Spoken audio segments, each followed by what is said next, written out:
Good morning, everybody. Welcome to the October the 15th Criminal Justice Committee meeting.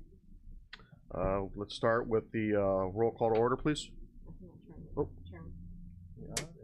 Mr. Hess? Mr. Lowy? Here. Mr. Carrico? Here. Mr. Long? Present. Mr. Hunter? Present. Miss Andrade? Miss Rittman-Agemi? Miss Amber Turner? Mr. Marion? Mr. Crutcher? Dr. Nims? Miss Denise Turner? Mr. Llewellyn? Mr. Benoit? Mr. Alexander Hildebrand? And we do have a quorum. Okay. Next is public comment. I do not have anything for public comment. Do we have any public comment? No public comment. Next, I'd like to entertain a motion to adjust the agenda to have Sheriff Downey go after the Chief Judge, and then with Coroner Bob Gesser to go after Sheriff Downey due to other commitments. I've got a motion from Mr. Hunter, a second by Ms. Turner from Moments. All in favor say aye. Aye. All those who oppose? Ayes carried. Thank you. You should have received the approval of minutes from September 10th, 2025. I'd like to entertain a motion to accept and approve the minutes. First by Craig Long, second by Amber Turner from Kankakee. All in favor say aye. Aye. Those who oppose? Ayes have it, it carries. First up, Chief Judge, the Honorable Thomas Cunnington, for his monthly report. Good morning. Good morning, Your Honor. A couple of things going on. Just an update on the courthouse renovations. We're in design phase right now, where the architect and the engineers are putting together the calculations as to what's going to be needed in the finer details of the renovations. They were there all day on Monday because the courthouse was closed, and they were able to get up into the ceilings and do measurements and for the HVAC. And then we had a meeting. Some of you were there earlier in the week with Bear Construction. They're the general contractors, and they're keeping everybody informed as to what's going on. The start date, I don't know. I've heard different dates, but my guess at this point is probably June 1st before they're going to actually start. It has to go to finance and then the county board, and once the design is completed and the bids are let. So that's first thing. And then second thing, I have 2 more meetings with this group. We elected a new chief judge at our last judges meeting. It'll be Judge Bill Dickinson. It's been in the news, so he'll take over January 1st. By our local rules, we have term limits. Basically, we can be a chief judge for 2 years and then succeed yourself 1 time. So that's 4 years, and I will finish my 4 years in December. So that's all. Yeah, thank you. Thank you. I'm not retiring though. I'm still a circuit judge, so I'll still be around. Thank you. Sheriff Downey, if you'd like to come up, please. You should have the sheriff's monthly report. I'd entertain a motion to accept. First by Ms. Andrade, seconded by Ms. Turner from Kankakee. Good morning. I really don't have a lot from the standpoint of the report. I will just point you to a couple things under the top, under A, in the local census for September of 2025 is at 241, and if you look at September of 2024, it was 2006. So that number has increased slightly. You know, mainly due to our count is based on the number of inmates that we have at the time that we do our reports, which is the first thing in the morning. So it's really before people go to court, so that number is going to be a little bit higher. And that I'll direct you back over to the warrants on the right-hand side. Warrants take up a lot of our population every day because people don't show up to court, as we predicted, but nobody listens to law enforcement, so, but it is what it is. Other than that, our numbers are staying, relatively stagnant, but again, most of our federal partners, FBI, DEA, ETF, U.S. Marshals are working with ICE throughout the country, so that obviously has an effect on our numbers as well. So we look, hopefully that will change soon and we can get our numbers back up. So that's all I have. Is there any questions? We have a first and a second. All those in favor, say aye. Aye. Those who oppose? All right, motion carries. I have one other thing, and it's actually good news for a change. If you recall, both the Republican National Convention and the Democratic National Convention were held last, I think, August, late July, maybe August. The Republican convention was held in Milwaukee. The Democratic National Convention was held in Chicago. Both of those conventions, ILEAS, which is the Illinois Law Enforcement Alarm System, it's a mutual aid response team. They respond to things such as civil disorder, natural disasters. I know that we sent some people down to Katrina, tornadoes, things like that. So this is a group of law enforcement agencies all across the state of Illinois who participate in this. The Sheriff's Office participated in both the Republican and the Democratic National Convention. And that is money that is reimbursed to us. Our salaries are reimbursed. Not only our salaries, but also the backfill that it takes if we have to backfill our positions with overtime for us to do our job daily locally. So we were reimbursed by Milwaukee, who hosted the Republican National Convention. We were reimbursed by them fairly quickly, probably within the first few months. The Democratic National Convention, which was held in August of 2024, ILEAS sent the city of Chicago a bill for $1,323,000, and as of yesterday, ILEAS received a check for that $1,323,000 more than a year later.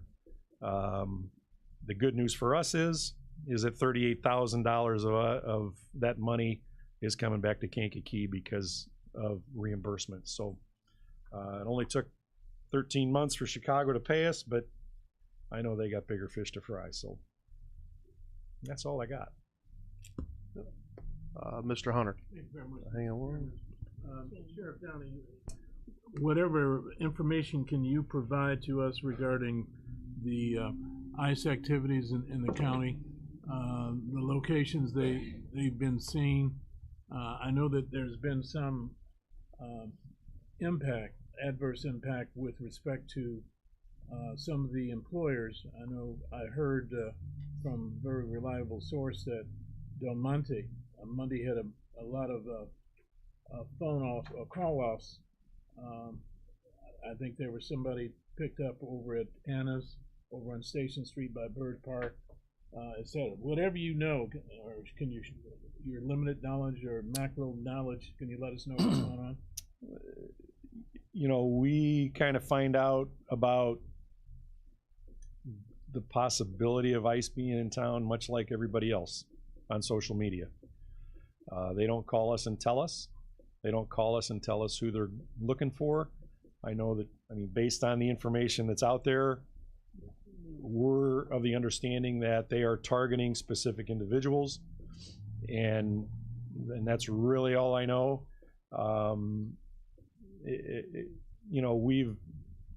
I mean, since January of 2025, we have gotten calls virtually almost every day saying ICE is in town, ICE is in town, ICE is in town when they're not. But people put that out on social media, and it's unfortunately it's kind of like the boy that cried wolf. We get calls and texts. If you saw yesterday, anytime there's a cluster of law enforcement, whether they're local or whoever, it's got to be ICE. We got calls yesterday because our SWAT team was training at a local business. They were all local law enforcement doing what they do every third Tuesday of the month, and that's training. We're fortunate that a lot of these businesses allow us access to their companies to do training. And, you know, because there's a group of law enforcement people there, it's ICE. So we don't know, other than what we see on social media, much like everybody else. That's about all I know with ICE, other than I wish we could house the ones they pick up. But you do know that they were stationed over behind Kankakee City Police Department, because I had two individuals that advised me that they went over there and they were actually there. I do not know that. Yeah. It's a mutual contact of ours that Sure. shared that And information. you know what? I you know, the other issue is, you know, people see a blacked out SUV and think it's ICE. But I think what people don't realize is drug dealers, murderers, and thugs drive blacked out SUVs. So who knows what they are, because you can't see in them. So that's all I got. Thank you, Sheriff. Thank Appreciate you. Thank you for adjusting the agenda. You're very welcome, sir. Next up, Mr. Gester. Everyone has a copy of his monthly reports. I'd like to take a motion for combined and approval of monthly reports. First by Ms. Andrade, seconded by Ms. Turner from Moments. Right. Thank you for getting me up here a little closer. I have an 8:15 autopsy today. It's been a heck of a weekend from Friday, Saturday, Sunday, Monday with autopsies. So it's moving my autopsies up a little bit. But as in the chart that I'm reading right off of right now is what we've had so far in September, like 99 calls out of there. And it goes on down to show you with 6 autopsies, which is normally right around 6 to 8. So I expect more in October. Other than that, the homicides have gone up. We've had several suicides over the weekend, and accidents also. A motorcycle accident that was kind of traumatic. Other than that, our ODs, which is good news, we're holding at 20. Again, as I keep saying every other meeting there, I owe it a lot to our education out there. We're out to the public, we're out to the churches, the schools, all over. We got to go to a couple of conventions, the NAACP to talk, and also the Garden of Prayer. Was able to be able to talk to a lot of people there about the drugs, and got more classes to go to on different places, different schools. So I'm still pushing hard at that aspect, and we're holding at 20 right now, which is outstanding. So hope I can get it down farther, but I'll take any questions out there. Mr. Hunter. Thank you very much, Mr. Chairman. Coroner Gessner, I was elated at your presence at the state conference for the NAACP, where there are in excess of like 450 people there, and you made a presentation there. Also, a week ago Saturday, I had the honor of sitting with you at the table, the mayor, you, the chief of staff for DCFS, Representative Nick Smith, and you, as well as a couple of ladies I didn't get a chance to meet, but you were honored. And if you could embellish or tell us a little bit more about the award that you received at the Garden of Prayer. Garden of Prayer is the largest African American social service agency in the county, and you were honored with an award. I know a year or two ago I got an honor, but they don't casually issue those awards, and I think when you receive one of those awards, that means you're doing something viable and positive in the community. Can you tell us about it? Well, thank you very much.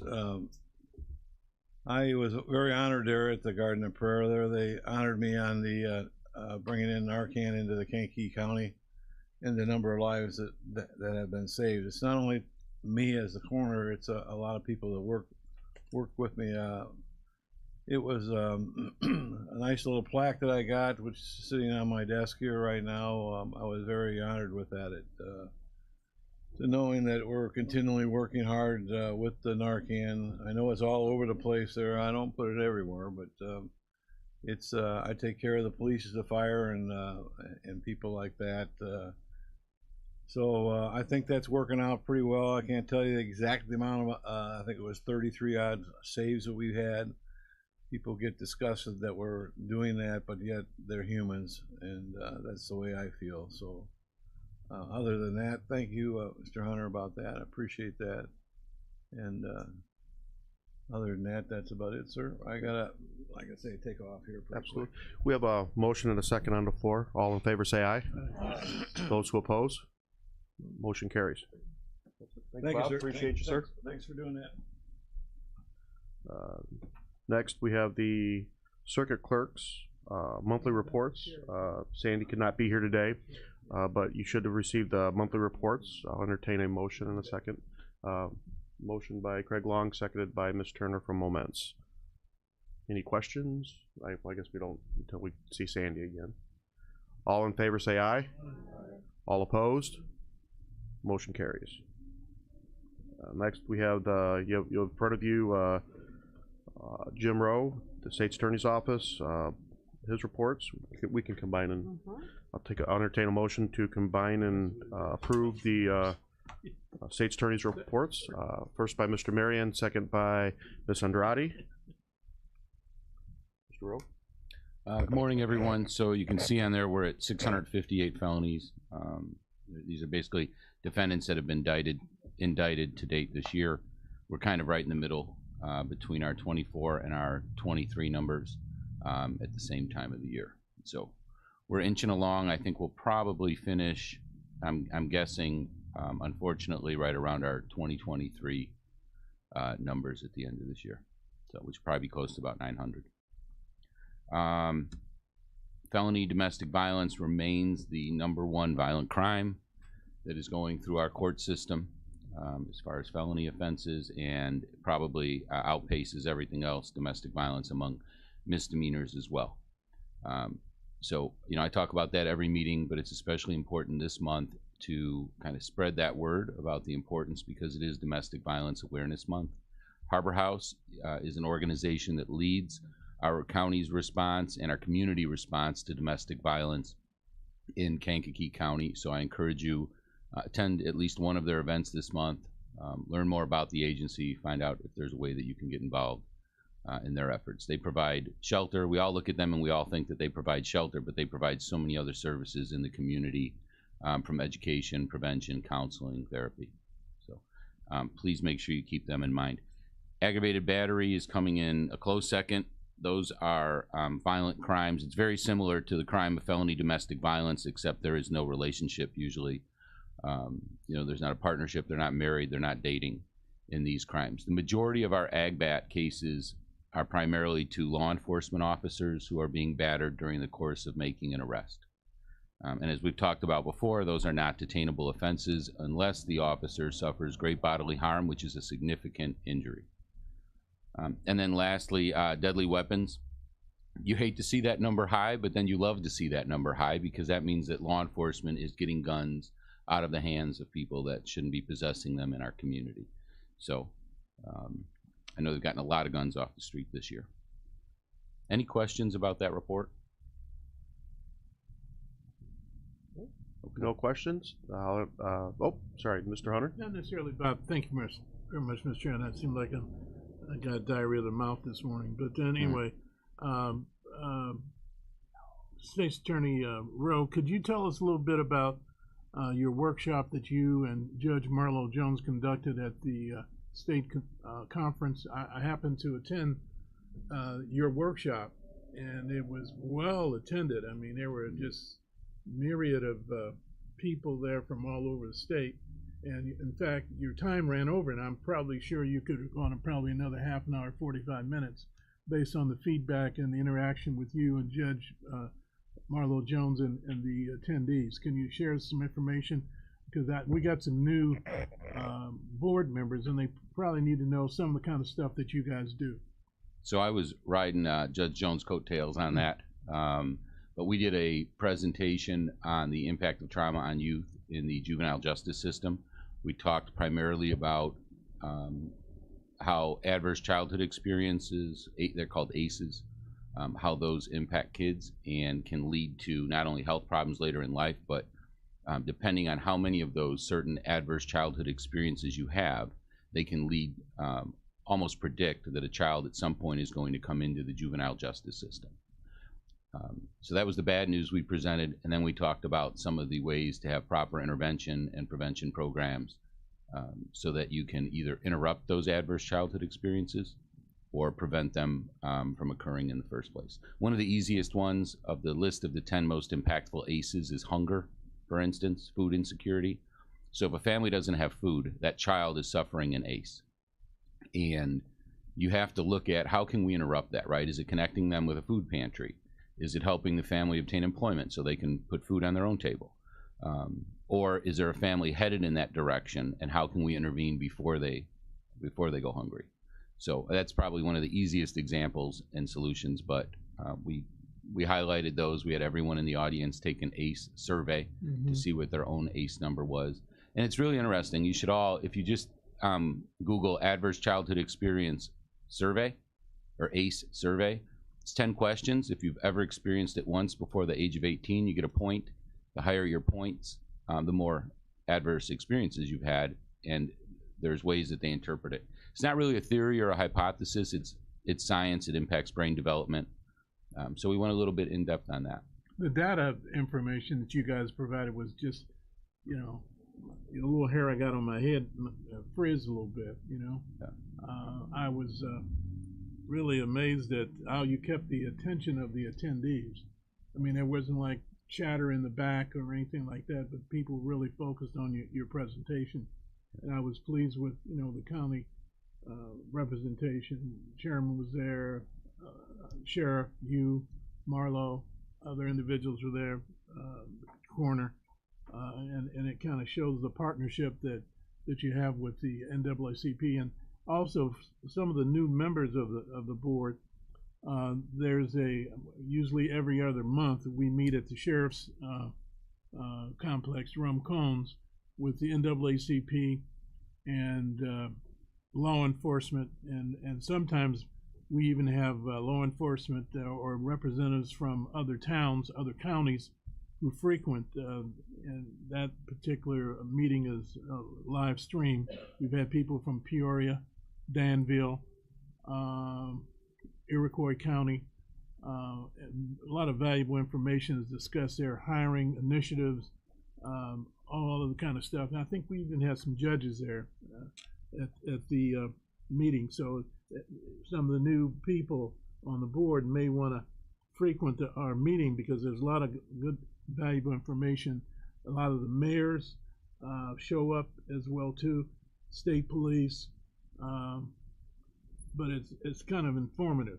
And you know, when you know better, you do better. When you get this information, you can impart it to your constituents, and it's good for just being a county board member. The information that you pick up.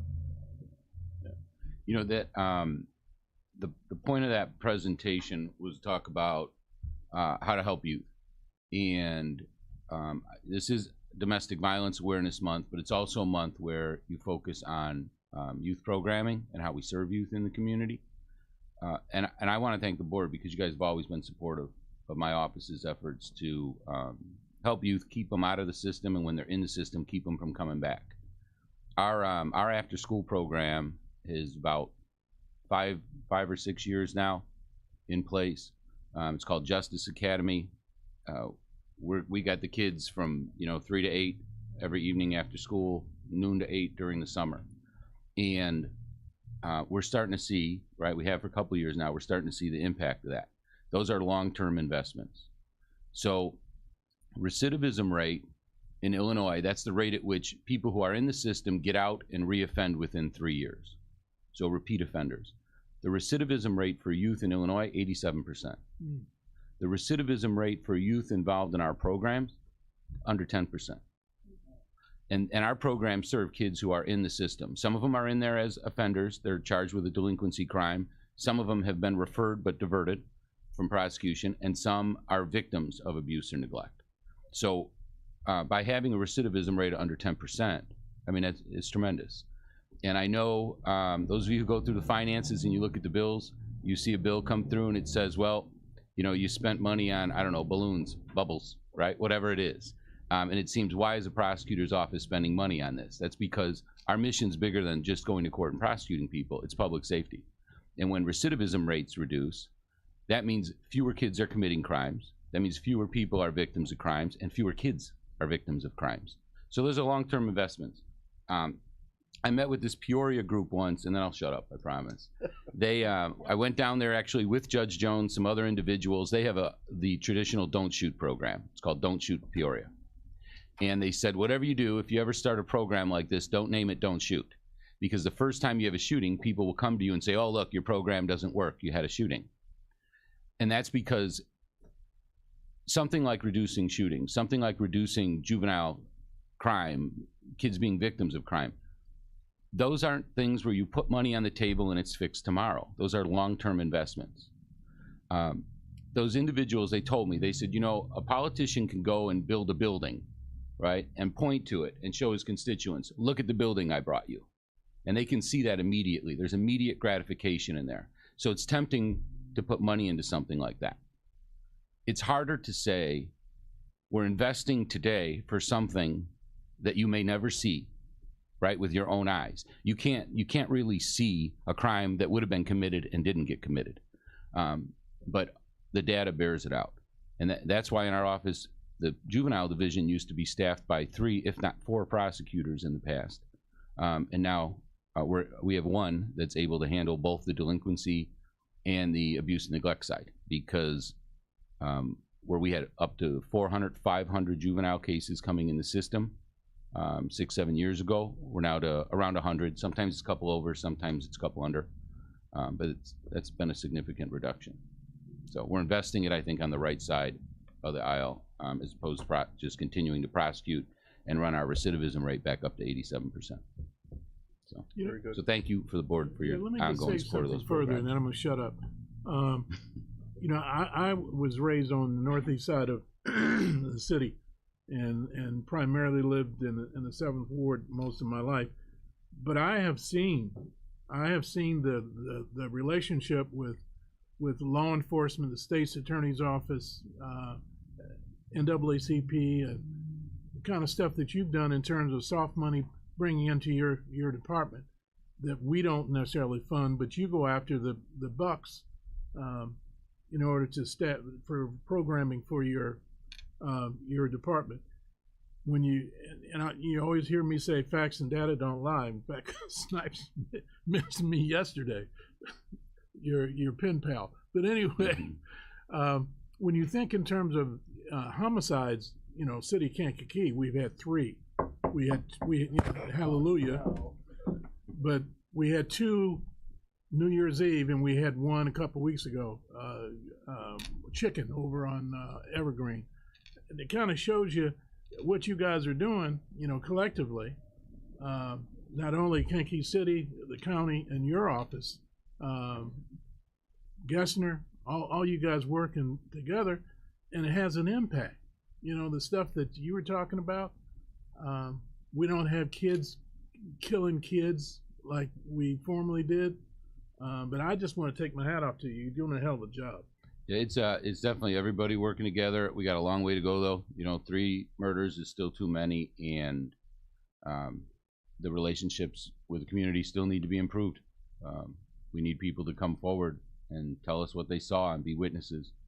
in order to prosecute these cases. We can't do anything without the community's help. So, thank you. Thank you. Ms. Andrade. Oh, Ms. Andrade. I know you have an event today. You were talking about youth and, you know, impacting them first. What about the Fresh Start program that you offer to the parents? Yep, so that's a program where people who are eligible under the law can come in and expunge or seal criminal backgrounds. Helps them get back to work, helps them find housing, helps them even pursue educational opportunities. That's actually not through our office, that's through Live Free Kankakee. Yeah. Oh, Thank you. thank you. Did we vote on? Did we vote? Okay.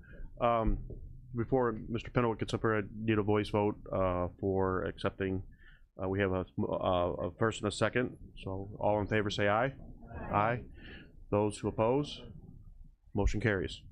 Mr. Pennowick, you should receive Mr. Pennowick's monthly report. I'll entertain a motion for accepting. I got one by Mr. Llewellyn, seconded by Ms. Andrade. Mr. Pennowick? I want you to bring up. Any questions regarding the report?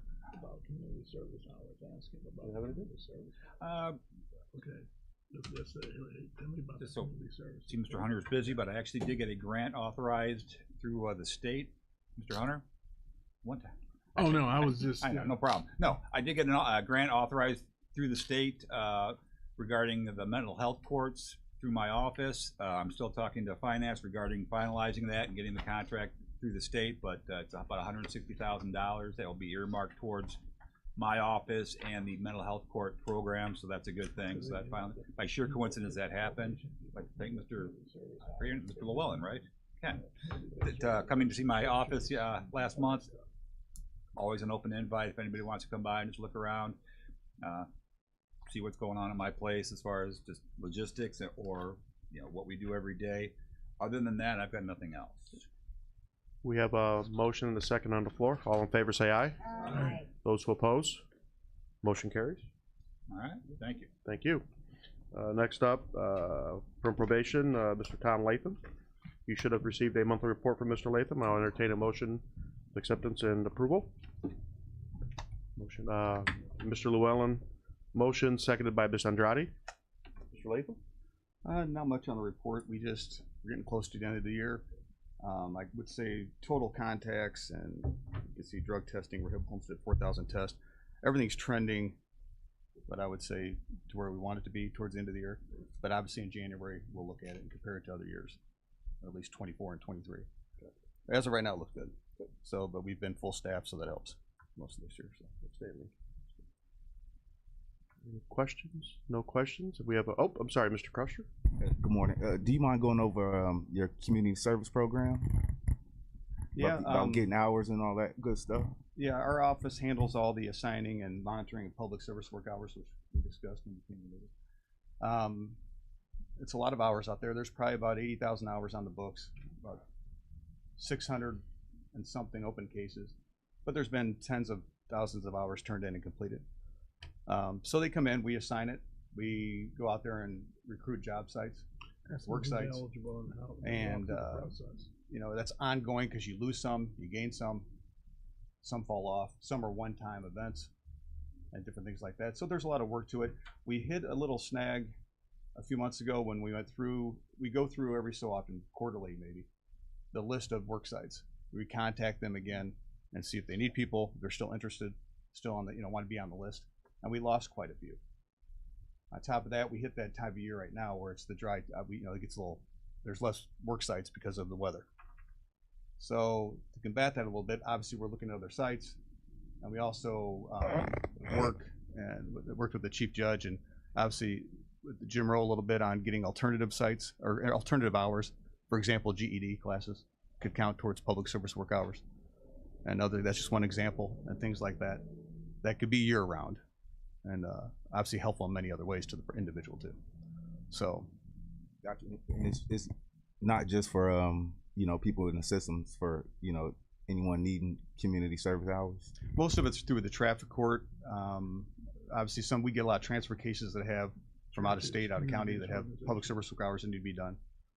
So, but most of it is through the traffic. traffic court. Anybody else? No? We have a motion and a second. All in favor say aye. Aye. Those who oppose? Motion carries. The only other thing is Jim talked a little bit about the juvenile numbers, and they are way down. Of course, this past month, our detention numbers in the juvenile world were up, but they are down overall. Obviously, for a lot with the efforts that he was discussing, that it was a group effort, took a lot of time, a lot of individuals working to do that. We started moving our focus a little bit more to what they call the emerging adult population, that 18 to 25-year-old range. That's where most of age group, largest age group on probation. So we got a grant last year. It's a 3-year grant, about $100,000 a year, to help provide services and whatever needed to kind of target that group now. And it's the Supreme Court, Administrative Office of Illinois Courts, is really focusing on that in the next year or two, are starting to focus more on that age group. To what can we do, is like we did back in the day with juveniles, So we'll see. Hopefully, just keep moving. Attack one group and hopefully it gets fixed and you go on to the next one. So Absolutely. Absolutely. that's it. That's all I have. All right. Any other questions for Mr. Latham? Just a reminder, October 24th, drug court auction. Quality End. Everybody should have got an email in here. I hope so. Okay. Any questions, just call my office or call me. Appreciate it. All right. Thank you. Tom. Thank you. Thank you. Next up, we have Carrie Laird from Animal Control. We do have her monthly report. You should have received a copy. I can entertain a motion to accept and approve the monthly report by Mr. Crusher and seconded by Ms. Remnick M. For the report, I don't have a whole lot. As usual, our inventory last month was pretty high. We did a search warrant with another agency and took in 30 dogs. That was due to the Humane Care for Animals Act. So we took in 30 dogs, and luckily most of those animals have left to other facilities, to other rescues. When we built the building, we thought we could take around 60 dogs on a bad day. Well, we met that day last month, and we had about 100 animals in our building. Credit to our staff for coming in on their days off, coming in early, staying late, things like that. It was pretty tough for a couple of weeks, but we managed to get through it and are better on the end because of that learning experience. So we did take in a bunch of animals, and hopefully those animals will have a better life than where they came from. River Valley Humane Foundation, TAILS, Illinois Doberman Rescue Plus, Forever Loved, Cache Creek Humane Society of Central Illinois, and Adopt all helped us out in that time. We asked if anybody could help the animals we had in our care currently, and those rescues all stepped up and took a bunch of animals from us.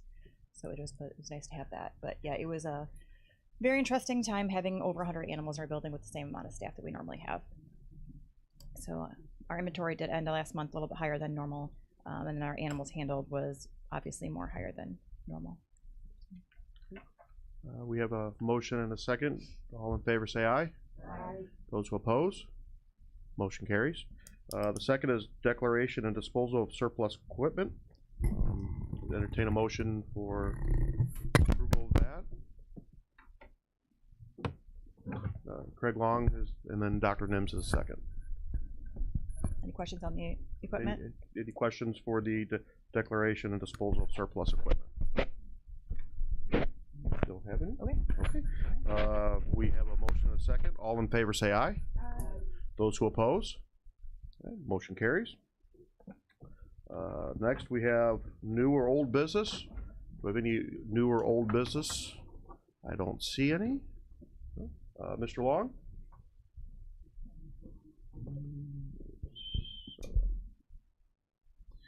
I just have something I'd like to mention, and I'm going to read part of this. It makes it a little easier. Paraphrasing, 29 years ago this Friday, Officer Anthony Sanfey was shot and killed during a traffic stop.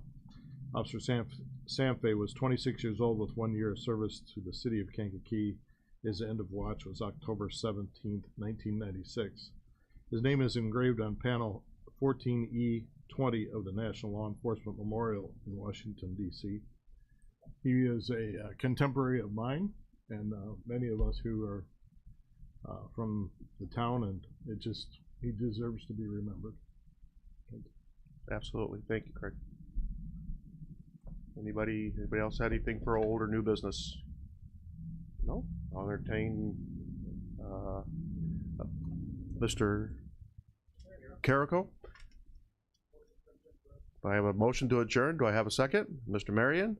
All those in favor say aye. Aye. All those who oppose? Ayes have it.